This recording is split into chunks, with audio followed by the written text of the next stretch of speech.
Any reason why a final judgment should not be pronounced and received? No, there's no restitution in this case. The Commonwealth, however, does oppose probation based on the fact this was a burglary. All of this is drug-related. Every single last bit of it is drug-related. But there's nothing in her history to suggest that that was anything other than that addiction making that decision. This is a case about pure addiction, and if you look at the PSI very closely, you'll see that my client left home at age 17, and then you look at the drug history and you see that at age 19 he became hooked, and between 19 and his current incarceration he's been hooked ever since. Getting help.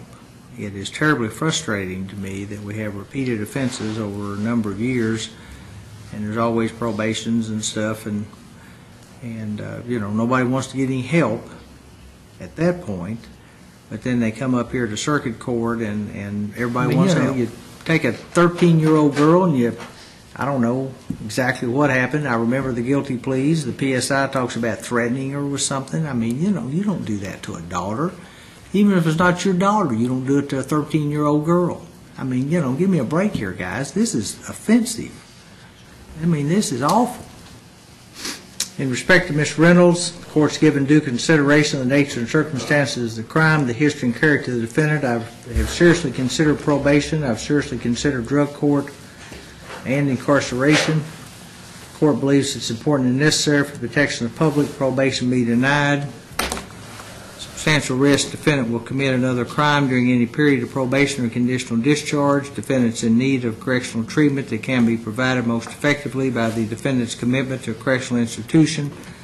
Probation or conditional discharge will unduly appreciate the seriousness of the crime due to the potentially violent, dangerous, deliberate nature of this crime, and that used her 13-year-old daughter to help commit the crime. For all those reasons, the court has to sentence Ms. Reynolds under count 4, complicity to burglary in the second degree, 5 years. Count 5, possession of a forgery device, 1 year. Count 6, tampering, 1 year.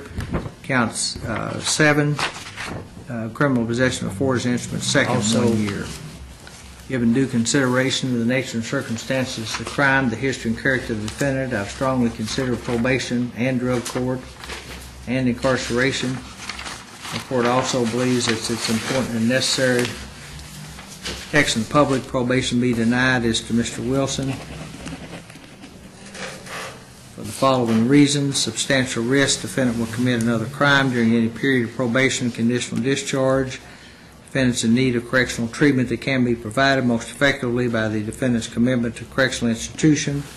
Probation or conditional discharge would unduly appreciate the seriousness of the crime.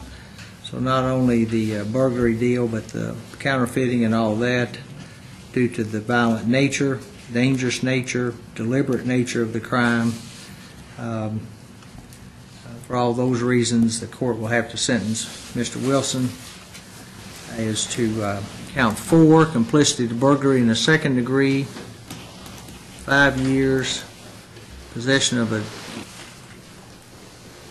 forgery device, that's count 5, 1 year.